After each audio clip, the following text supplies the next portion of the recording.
welcome to episode 5 of Beyond Arctic Frontiers.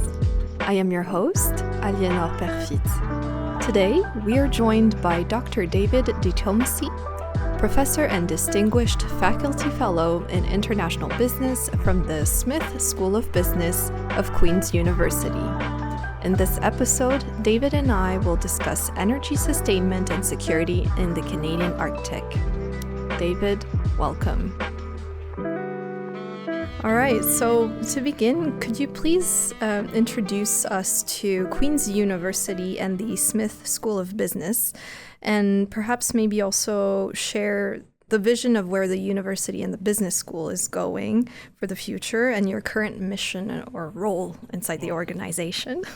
Well, some of those questions go above my pay grade, but I will give you my interpretation of them. I'll start with me, and we'll go from there. I'm a professor of international business at the Smith School of Business. Now, the Smith School of Business is located within Queen's University. We offer a full range of business programs, very good ones, from undergraduate to MBA, exec MBA, and professional masters and executive development programs. I've taught in all of them. I've spent 25 years there. It's an interesting place in terms of the mission and vision. Queen's is, and on the business school too, in my experience, tries to balance a full educational experience between teaching and research. We call it kind of a balanced academy approach. Some other institutions focus on teaching a bit more. Some focus exclusively, or not exclusively, but strongly on research. We try to recruit people that do both and manage to do both fairly well.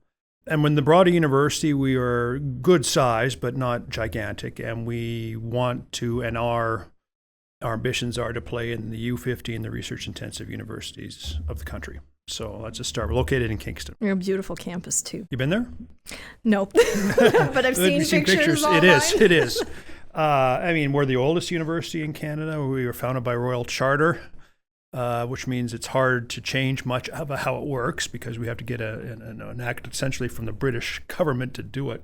And the School of Business is, I think, solidly sure that's the oldest business program in the country, particularly the commerce program, and we admit about 650 students to the commerce program a year, and larger numbers across our other programs. So there you go. That's wonderful. Thank you. To start things off and maybe bring it a little bit more into the Arctic side of things, can you give our listeners a little one-on-one about why the Arctic matters so much for us in Canada, but also geopolitically at large? Well, yeah, there's several layers of answer to that question. I think everyone sort of intuitively understands from their school books and the maps that they were exposed to that a big chunk of this country is essentially Arctic or tundra or very northern, and whether or not we have any direct experience with it or whether or not we spend any time there, it is intuitively part of us.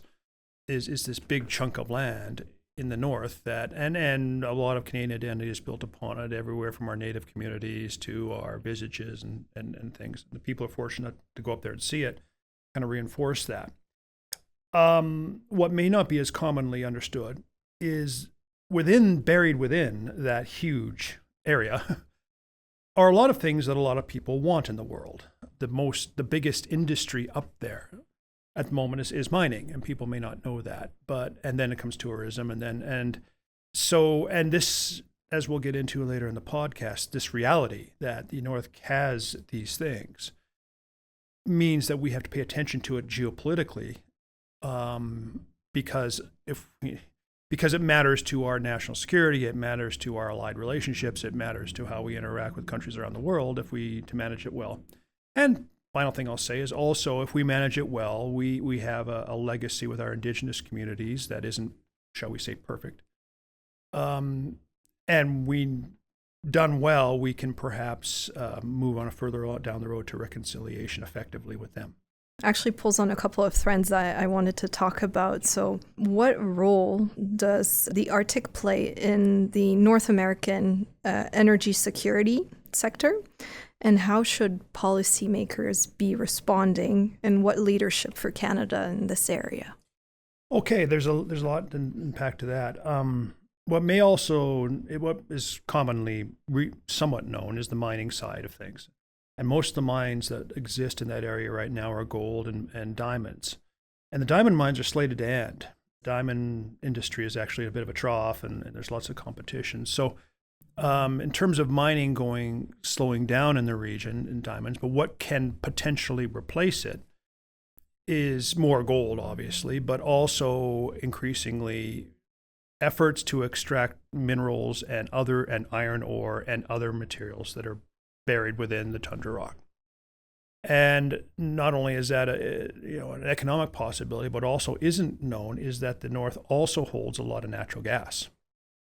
The biggest fields in the world are kind of on the other side of the world in Russia at about the same latitude, but it's a different sort of jet stream that allows them to access the market. But there's a lot there that we could access should we needed to. The reason we haven't yet, obviously, is that the physical geography challenges are very large and the market doesn't quite yet justify it, but they're there. And as we move into an era where we worry more about critical minerals across an entire supply chain for geopolitical as well as economic reasons, people are going to be looking at the North a lot more. And they already have started looking at the area. Yeah, I mean, and to be fair, this is not as if we tend to do this in Canada. We rediscover key problems once, cyclically. One of the things, obviously, is we're finding out is that, and I make this point repeatedly in my classes, is the United States is not always our friend.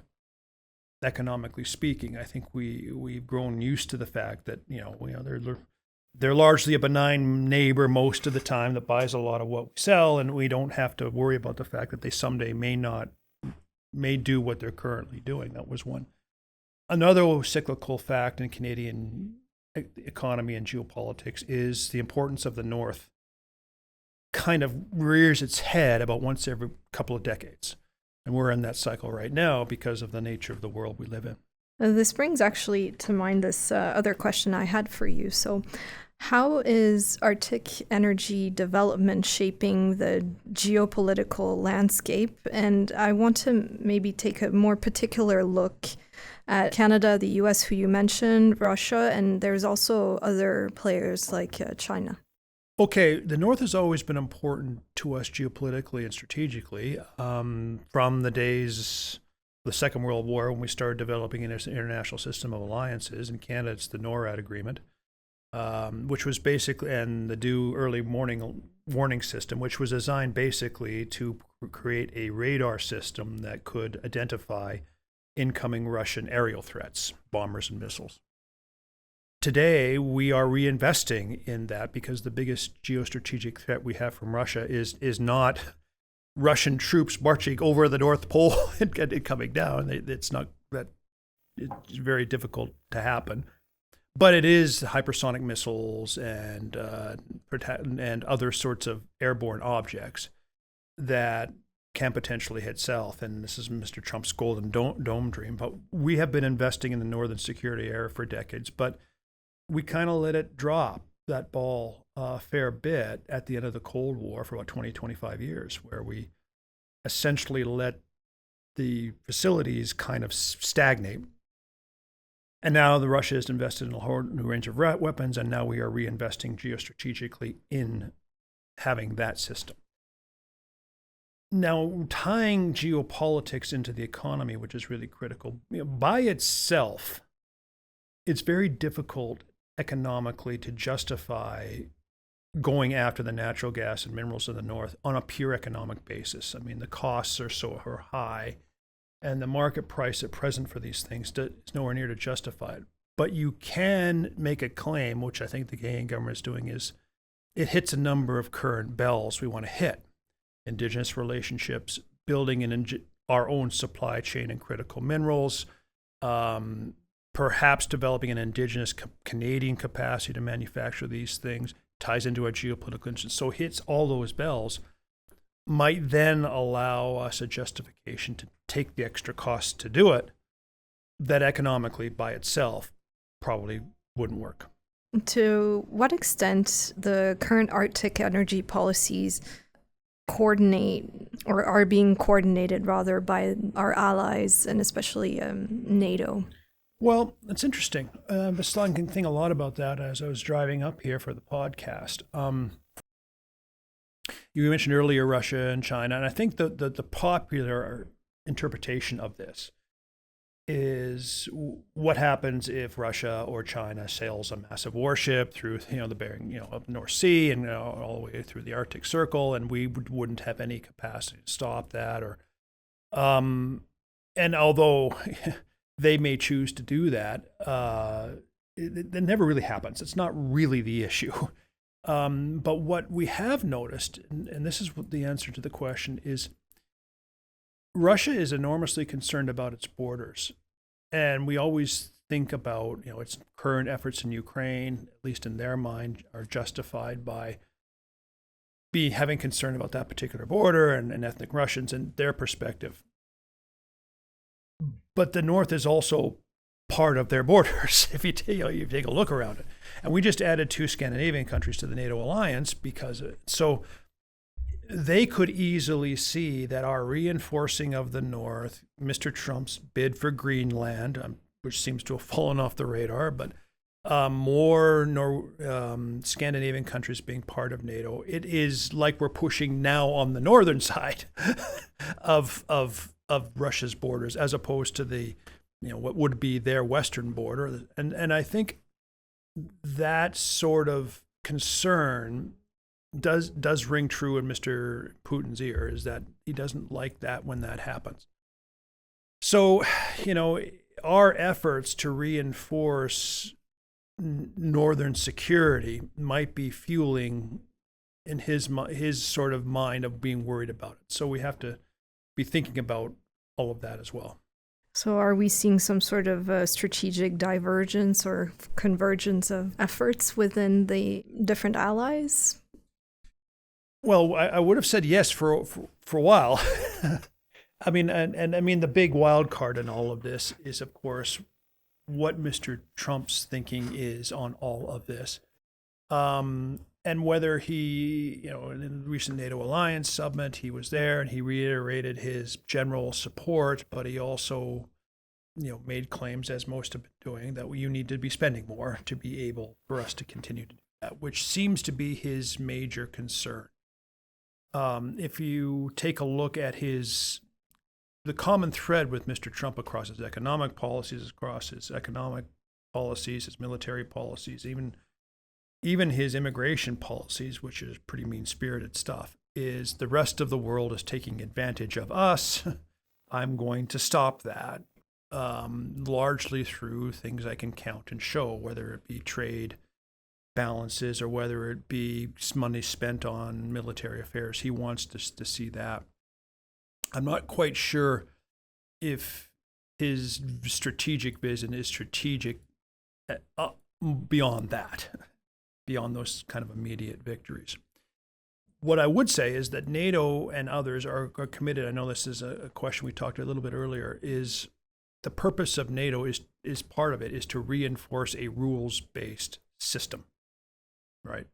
That people agree that even if we don't like the rules at some time or impinge on our sovereignty, the rules in some behavior, the idea was that we were all better off by having them. And that we may suffer a little bit of pain here and there when they don't meet with our interests. But at the end of the day, the idea of a broad rules-based order now, that is the system that I worry about with Mr. Trump. I think Canadians believe in it. We need to believe in it. The Europeans largely believe in it. I'm not sure Mr. Trump does. I think he does when it's convenient. And so it is a very strange fact for NATO to think the biggest threat is coming from, the biggest country that created it is now the one that is, we can't quite be confident that they believe in the original principle. And that sort of is the principle I think NATO is there to protect. Speaking of which, would you say that, because there's always a lot of different legal agreements that are being built and have been built over the course of the 20th century, obviously, and into the 21st, is there a case perhaps for some sort of North American Arctic Energy Accord similar to what we have for NORAD, which we talked about a little bit earlier, to align maybe national efforts in this area? Yeah, I do. I mean, I think and I'm working on this privately with some other folks. I think conceiving of energy, conceiving of security in a North American context makes enormous amounts of sense. Even with the massive increases in expenditure Mr. Carney has promised, and we're already doing in defense, we still have to pick our spots. We're a huge country, not very many people. We do have very strong capacities, but we can't be strong in absolutely everything. It makes a lot of sense to tell the Americans, we're going to pick apples and you go grow oranges, and then we'll make a fruit salad. I mean, that's a terrible analogy, but the idea is, we need, strategically, Canada should pick spots. Like most countries in the world, we aren't big enough or strong enough. And this is true on the economic side and lots of things. To do absolutely everything, we have to be, we have to choose. So the idea that we would choose within a broader North American framework that served all our interests, our collective North American interests, makes a lot of sense. I sometimes get hints that Mr. Trump understands that. I mean, he sometimes talks about a North American energy grid, his Golden Dome idea, which we're going to discuss with him. I mean, it sounds very fantastical, but but the idea is it would require a lot of Canadian participation, and it's worked well in the past. But Canadians have to be aware that it still is two sovereign countries that that this isn't just an automatic friendship. This is something that has to be negotiated. Can you speak to the role of critical minerals and how the Arctic may become more central to global energy transition strategies? Sure. This is a complicated, multi-layered question, but I'll start. Here we go. One of the things I've been doing over the past week, just for fun, is I've been reading Ron Chernow's book on John D. Rockefeller, who was, for those that don't know, he was the one that founded Standard Oil, by some measures the richest man in history, monopolized kerosene development in the United States for 30 years. And he did it by controlling not the production, but also the refining. Because the production of oil and gas at the time, there's lots of places you can get it, but he controlled and managed the refining, put it out. Now, why does that matter now? Because I think that's one of the challenges that we have in the critical mineral space, is not only is there a relatively few places currently that are doing the bulk of the critical minerals mining. A lot of it's Democratic Republic of the Congo, South America. We don't do much of it, even though we could. But the vast bulk of the refining of those raw ores into usable products for batteries and fighter jets and everything else, almost all of it is being done in China. We're enormously dependent on the refining capacity. So what you're seeing in North America is a realization and an attempt to fix the fact that A, we are enormously dependent upon China as a geopolitical rival for something that we really care about, and B, we don't have any diversification on either sources of supply or on the capacity to refine these things into usable products ourselves. And I think we are trying to fix that now. Mr. Trump may not be sold on the environmental argument of critical minerals and battery technologies. He doesn't like it for cars. But he could be sold on the geopolitical element of it. And I think, okay, we need mines and we need the ability to do these sorts of things. And we can argue about why this is, but I think a lot of people dissociated the battery in their Tesla as saying, oh, that's green. But they never looked at the mines that are required to get the minerals that go into that battery. And you have to build mines somewhere to do it. That being said, if we want to build an independent supply chain from extraction of critical minerals to refining, to put them into batteries, to put them into cars, that is separate from the current dominance China has, one, that's a multi-decade process. But B, it also means you have to have the raw materials and be willing to develop them. And for a lot of time, Canada didn't seem to want to do that. Now I think it does, which is kind of an era of hope for me, is that, yeah, we could actually do that now in a way that the bulk of the Canadian populace would support. Yeah, especially given that the majority of the mines that we have in Canada are located all across the country, obviously, but into a lot of Indigenous communities as well. I remember doing some research at one point on the topic and discovering, I think it was probably 80% of mines are Indigenous owned in Canada. Yeah. So that would do a great deal. Cool. Yeah, it's amazing. I mean, and we don't talk about this much. One of the things that Canada has probably criticized itself for, and rightly so, is the slowness with which it takes us to do anything. It's not entirely fair, but there's, and we are slow, but there's a reason, and that is, we actually do care about the opinions and impact that those activities have on Indigenous communities, local communities that live there. We actually talk, and when we talk about sustainability, I think that's a much more sustainable model when we talk about sustainability written large, than is the Chinese model, which is we're not going to care about what's in the way of our pipeline. We'll just move them. We don't ask these, we don't.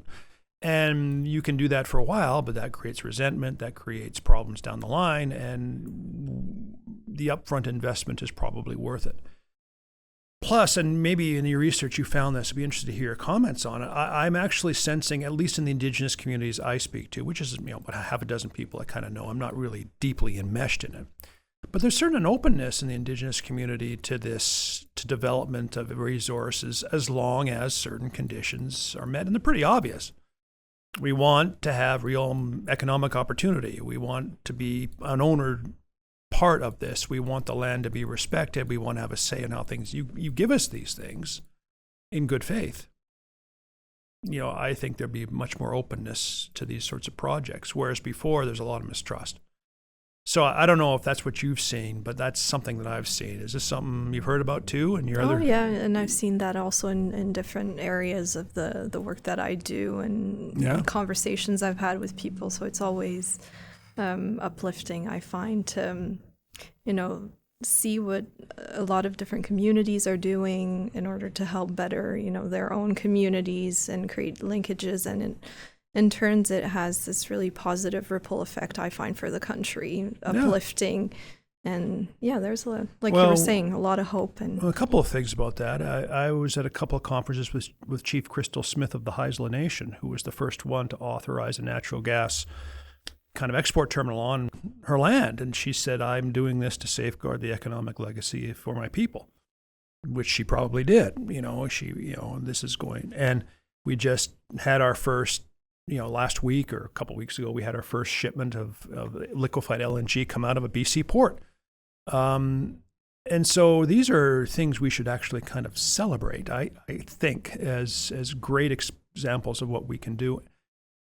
And I think the rest of the world is watching, But our former chancellor of the Queen's University, you were talking about Queen's earlier, Sinclair, that's what his name. He also chaired the Truth and Reconciliation Committee for Canada. But he argued that there's lots of countries in the world that have Indigenous communities who sit on top of natural resource areas. And if we could provide a model, a way of handling that isn't just take, that might be a symbol to the world of Canadian strength that I think we should perhaps look at. Speaking of which, what would you say would be the economic prospects for Arctic oil, gas, and also renewable energy development over the next 10 to 20 years, maybe in Canada? Well, yeah, it'll take about that long because, if we're going to stick with major resource development and the infrastructure to develop it, it takes a decade to get a mine up and running and do all the permitting. Even if you have an accelerated project, it's still enormously kind of challenging. A couple things we'd have to see. We're going to have to see more innovative financing arrangements and a risk-tolerant financial community in Canada for these sorts of things. One of the things I have some challenges with in the Canadian banking sector is it's it's got its virtues. It's very well capitalized. It's usually pretty profitable. It's very stable, but there's a reason. It's pretty risk averse, and and then they got a lot of, and they're very careful. So what will also be required to do the sorts of things you just mentioned is going to be innovative financial public partnerships with public entities like the federal government and others to be able to manage the risk associated with them. So it's going to take a longer term, financial commitment to do that. And then, there's also a lot of capital cost to how are you going to get the stuff out? Is it going to be stockpiled? Is it going to go on a rail? How are you going to get it south to someplace where you can actually use it? So all of that has to be thought through. But throw in the geopolitical, throw in the Indigenous, I think there is at least a case to be made for looking at it. This feeds in very well into the next question I had for you, drawing upon the public, but also there's the private sector angle of things. So how would you say is the private sector interest evolving in Arctic energy and also for infrastructure projects as well? And what role does foreign investment play into all of this? Again, lots of great questions there. One of the things we talked about earlier about a rules-based international system that we wanted to see the world embrace, one of the principles that Canada kind of stands for is that wherever possible, we want the economy to be a market-based economy that responds to the price signal as its main indicator of what to do and what to invest in. And that works when you're competing with other companies that are by and large operating under the same rubric as that. But what many companies are essentially saying in natural resources and in renewable energies is, particularly when they want to explain China's dominance, is we're not competing against other companies from China. We're competing against the Chinese Communist Party, which has made a strategic commitment to maintain dominance and will eat losses and provide cheap loans and in a way that a private sector company in Canada could never match. And private sector companies in Canada, generally speaking, have shareholders who want returns and are not going to, and then your capital allocation stack is going to depend on what the market is telling you over the lifespan is going to be, or else you won't get capital. You won't be able to do anything. So we operate that way. That is a losing proposition if you're just continually throwing Canadian companies against state-run, state-owned, efforts. We're not going to be able to close that gap that way unless we tolerate geopolitically it and eat the economic cost. It's going to require the Canadian taxpayer and the Canadian government and the American government to say this is worth it, that we're going to have to find a way to provide. And the private sector economy have the expertise and knowledge, but they don't have the economic incentive. We're going to have to provide that.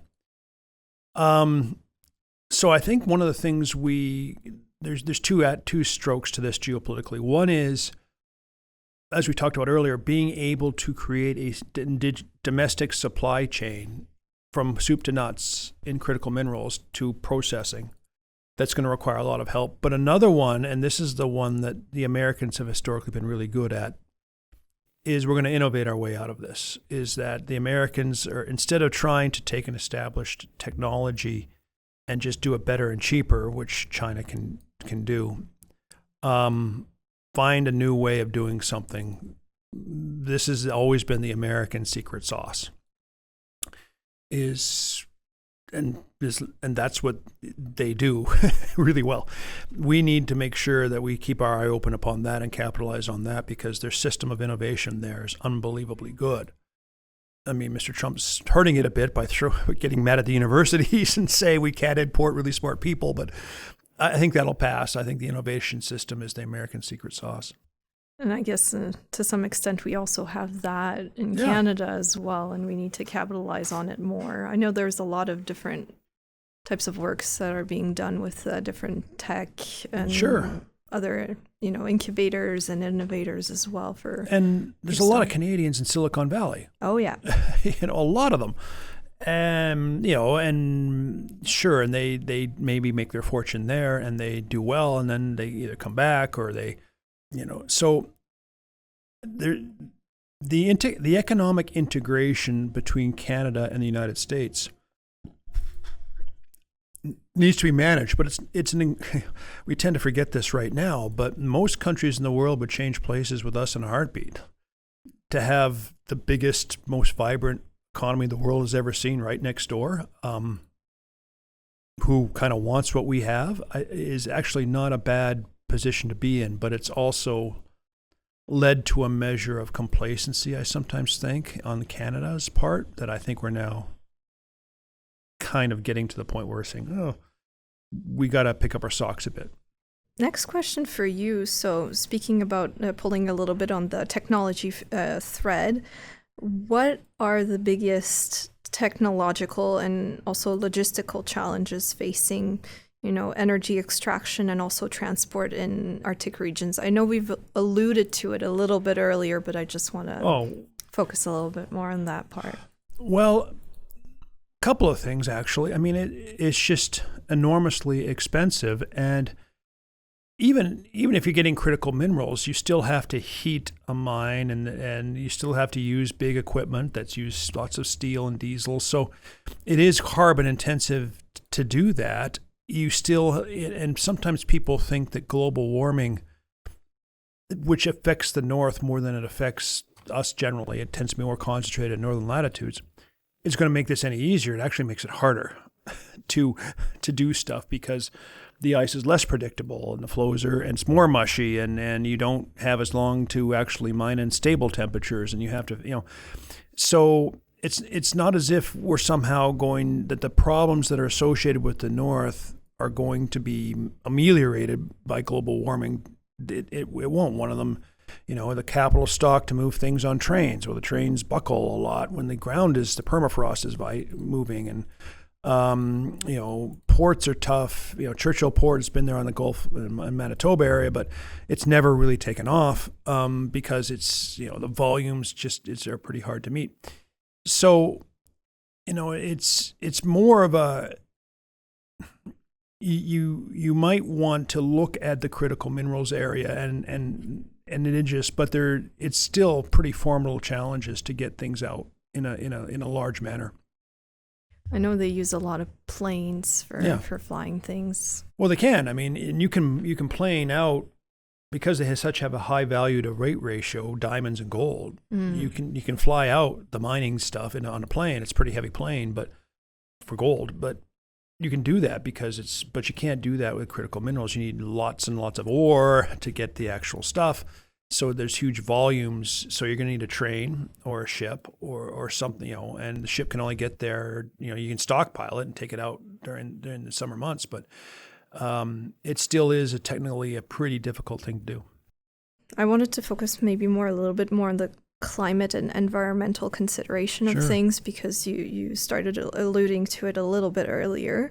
What would you say are the most pressing environmental risks associated with increased energy activity in the Arctic? So complementary to the logistical questions, let's say. Just to back up a little bit on this, what I would like the Canadian public to know, and this is my own writing and my book and upcoming book and a couple other things, is that there is no such thing as a clean source of energy that is perfect. They all have things that we like about them, and they all have things that we don't. And none of them are. The cleanest one is probably nuclear, and there's a very strong case to be made in Canada for reinforcing SMR, small modular nuclear reactors. It can provide relatively cheap, limitless clean energy once it's up and running to remote communities, right? You now have to burn a lot of diesel to generate electricity, so this is something they have to think about. But at critical minerals, if you want to run everything on electricity and batteries, you have to have magnets, you have to have cathodes, you have to have and that requires mines, and mines still are environmentally challenging. you have to make choices. And I think one of the things that frustrated me about the previous 10 years is a lot of people sold the Canadian public and the broader portion of the U.S. and European public on a bill of goods, that you could have it all, that you could get to net zero by 2050, and we'll all have windmills, we'll all have batteries, and anyone who looked at the data and looked at the realities said there's no chance whatsoever we're going to be able to do that, and we shouldn't be making the promise that we can. And that what I'm seeing, and particularly in the United States, not here, is a backlash, a greenlash they call it, where let's throw out the entire environmental argument with the bathwater, because it was always a hoax anyway, and it was always these environmentalists who were trying to get us to eat no meat. I mean, they became politicized in the culture wars in the United States. That's too far. It's too much. There is a real challenge with the environment that's quite real, and we have to pay attention to it. But we also have geopolitical challenges, Indigenous. I just want to make people to be aware that whatever we do, there's trade-offs and balancing involved, which is the nature of the world. Mm-hmm. And at some point, we may want to geopolitically do something that may cost us on the environmental front, or vice versa. So, but it's a trade-off. You can't have everything all the time. Yeah, it'd be wonderful if we didn't do any mining, I suppose, environmentally, because they're big and destructive. But that means employment for Indigenous people in those regions goes to zero, and we don't want that either. So that's would be the thing I would say to people is we would want to develop the North, because it's a part of us, and the people who live there deserve economic opportunity, and there's things we can access there that are useful, and we hopefully have learned how to do it in the least environmentally destructive way possible. So that's where I would probably leave it, as it's worth doing because of that, and because it serves economic, geopolitical, Indigenous, industrial interests collectively. And we probably have the means to do it as well if we want to do it in a very responsible manner. Yeah, and means, and finally, I think we have will. Yeah. That we should do it. You know, that this is something worth doing, that we should take some pride in if we did it right. That's a story I think most Canadians are buying into, and it's a good one. You know, again, I'm ranting a bit, but the last 10 years, I don't think we've told enough about the positive aspects of Canada. You know, we've done a lot of good things historically. We've done some things, and we've learned from the things we've done wrong, but we've done some things right, and we should remember that too. Mm-hmm. And speaking of which, actually, are there any successful models of Indigenous-led energy development or co-management agreements that should be replicated? Well, I'd have to take a look at the actual terms, but from what I can tell, we just mentioned a couple of them, the Trans Mountain Pipeline, the Haisla Nation, there are examples of Indigenous partnerships. Mm-hmm. And now, I guess we have to be careful. What does partnership actually mean? Does it just mean that you were consulted and had a say in what happened, or do you actually have an ownership interest? I do see that, you know, the federal government has recently authorized Indigenous infrastructure funds, and they want meaningful ownership participation. My friend of mine, Stephen Mason, who runs the RETI Ready group that tried to buy the Trans Mountain Pipeline, he's trying to get, and has historically tried to get, 30% Indigenous ownership of big projects. That was his goal. So that's real partnership. Is do you have ownership? Are you at boards? Do you impact real decisions? And I think that requires money, upfront money, and that requires that someone provide the initial capital that allows them to buy in. I think models like that are being developed, and our own government is trying to do that. So more to follow. Makes me think of another question for you. So what role will or should the Canadian government and provinces and territories play in the Arctic regarding a global energy transition, and how can nations prepare for that shift strategically? A couple of things. Daniel Yergin wrote an article on this in Foreign Affairs. Now, for your listeners, Daniel Yergin is kind of the grand poobah of the oil world in terms of analysts. He wrote the prize, won a Pulitzer Prize. He runs the biggest oil and gas conference in the world every March in Houston. And he wrote the article that talked about the troubled energy transition. What is getting in the way?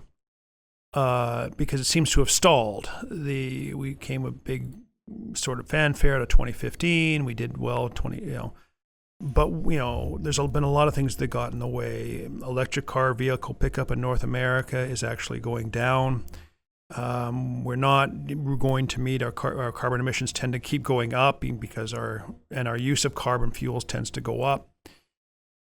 So I don't like the word transition. I call it more of an evolution, because while it is true, and it's good that it is, that a larger portion of the world's energy is drawn from non-carbon based sources in terms of overall output, there still is enormous demand in the world for more energy. And there's no way the renewable energy can keep up with all of that. If we had a standard ball of energy that the world needed and it never got any bigger, you could transition less and less carbon. I know the figures. In 1976, about 87% of the world's energy was carbon-based. Today, energy use has gone up more than 2.5 times in terms of overall volume, and carbon is now 81%. We've dropped it by 5. And yes, energy from renewable has gone up in terms of the amount we now use, but so has the overall demand for energy. So I think we're going to need every bit of energy from every bit of source we can for a long time. The renewables add on to what our current grid. And yeah, coal might be, for example, lowering percentage terms in the overall energy mix, but we still use a huge volume of coal. We still use a huge volume of wood. So I think it's unrealistic to say that non-carbon-based sources will meaningfully bite out of carbon as fast as many people would want to. I think it would add on to, but it's not going to be. And I also think that the places where it's going to have the most impact are the highly developed economies that can afford it and have cultures that value it, as opposed to middle income or lower income countries that just want energy to fuel their economies today. We have to keep all of that kind of in mind. So that's one thing. It'll evolve. And I guess this is a philosophical thing. I'll tell you where I stay on it. Is what's going to drive the energy transition? Should it be top-down, government mandated? We must get rid of internal combustion engines. We must use this. We must do that. Or are we simply going to stop using carbon because we found something cooler to use? And the cooler thing to use is going to be invented by markets and entrepreneurs who, and this is what I'm sensing. I would have to look at the research on this, but I think there's a lot of companies right now sitting on their hands because they don't know which renewable technology to back. I call this, I'm my age, you remember this, it was the beta versus VHS videotape debate in the 80s where you had to pick one and you hoped you got the right technology that was going to dominate. But I think there's a lot of entrepreneurs, there's a lot of companies trying to be the next one and companies don't know which is going to be the standard. And I think there's a bit of sitting on their hands waiting to see. But once they do, I think they're going to adapt one, and then there's going to be a lot of growth opportunities. So I would argue that we should be trying to foster innovation along the entire energy spectrum. We should learn to do oil and natural gas cleaner with carbon sequestration and lowering costs and being able to use less in supply. We should also invest in primary research and development at universities to figure out more useful ways and everything in between. So innovation across the entire spectrum of energy rather than picking and choosing which ones are better. defined how and by who and for what. Like, that's really hard to do, is I think beyond the ken of any government. I don't think governments can do that. If they do, they should be venture capitalists. They'd be very rich. But what you can do is create the conditions for innovation to happen in other places, and I think that's what we should do. Yeah, this actually leads in really well to the next question I wanted to pose you. So, speaking of the policymakers, what advice would you give to them to try to align national energy needs with Arctic stewardship and responsibilities? Well, just tell them the truth. It is always a good thing. And we were talking about this before the podcast, is that these problems in the world that we currently all are seeing are big and seem beyond any individual's capacity to affect, and seem overwhelming, and they seem, and what can Canada do? And when faced with all of that, you can kind of understand an individual's desire, to not pay attention or to tune out or to look at something else,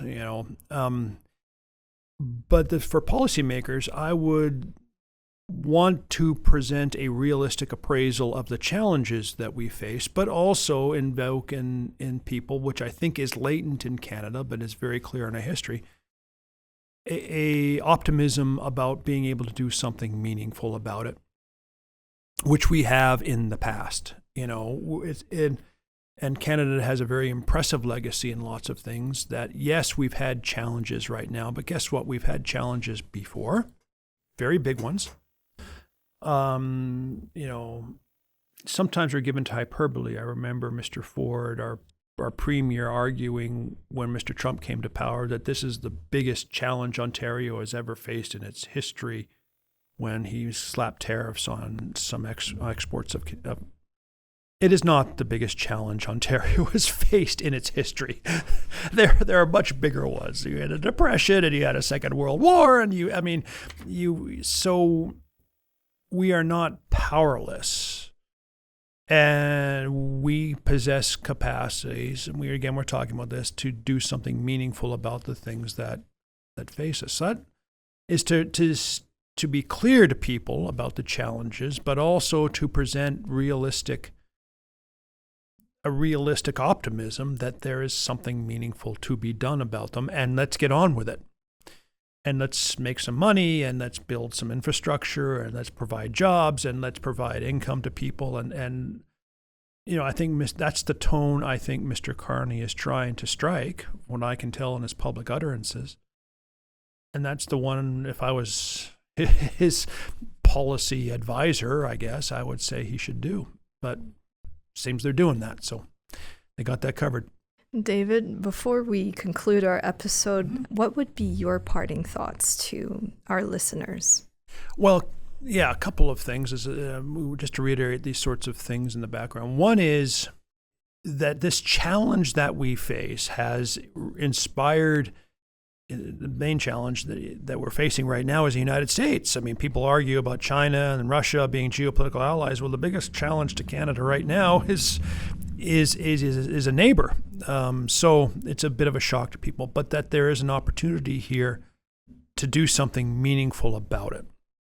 And we can craft a Canadian way in energy in other places. For example, and this is my next book. I mean, one of the things I'm toying with the idea is 2 Canadian prime ministers have used the term energy superpower.